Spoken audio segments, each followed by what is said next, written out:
మరి ఇంత ఉన్న టాలెంట్ ఉన్న సినిమాల్లో తగ్గ పర్ఫార్మెన్స్ ఇంకా క్యారెక్టర్ వాడట్లేదు, సీను ఇంకా సినిమాల్లో చూడట్లేదు అంటే ఏమన్నా నా ప్రయత్నం లోపం అనుకోవచ్చు. అంటే లేకపోతే ఒక సెంటిమెంట్ ఉంది టీవీలో బాగా ఫేమస్ అయిపోయిన వాళ్ళని ఏ టీవీ వాళ్ళు అంటారని చెప్పేసి సినిమాలో వాళ్ళు పక్కకు పెడతారట, నిజమేనా? అలా ఎప్పుడు లేదండి, అది పాతకాలం ఉండేదని అంటే నాకు వినికిడి తప్పించి అది నేను ఎప్పుడు ప్రాక్టికల్ కావాలని చూడలేదు కూడా. సరే, అలాంటి టీవీలో చాలా మంది ఉన్నారు కదండి. టీవీలో సక్సెస్ అయిన వాళ్ళు సినిమాలో సక్సెస్ కాలేదంటే శకలక శంకర్ ఉన్నాడు జబర్దస్త్ నుంచి వెళ్ళండి, వాడు సక్సెస్ అయ్యాడుగా. సత్య ఉన్నాడు దండరాజ్యంలో సక్సెస్ అయ్యాడుగా. చాలా మంది ఉన్నారండి. అంతేందుకు షారుఖ్ ఖాన్ టీవీ నుంచి వచ్చాడండి. పూరి గారు టీవీ నుంచి దూరదర్శన్ లో చేశారండి. సో రాజమౌళి గారు. మరి సీన్కి ఎందుకు వస్తలేదు ఇంకా?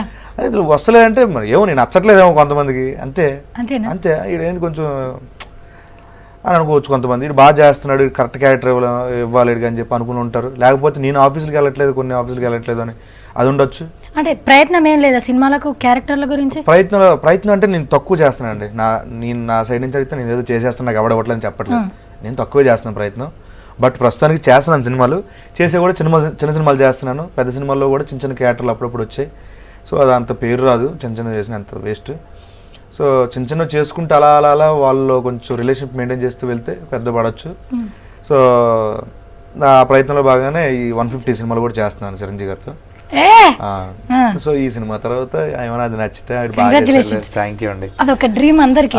ఎందుకంటే నేను చిన్నప్పటి నుంచి ఆయన చూసి నా ఇన్స్పిరేషన్, ఆయన గాడ్ అంతే చిరంజీవి గారు. సో ఆయన చూసి సినిమాలో రావడం, ఎంత స్లోగా పోయినా ఏది రావాలో అది కట్ చేసింది.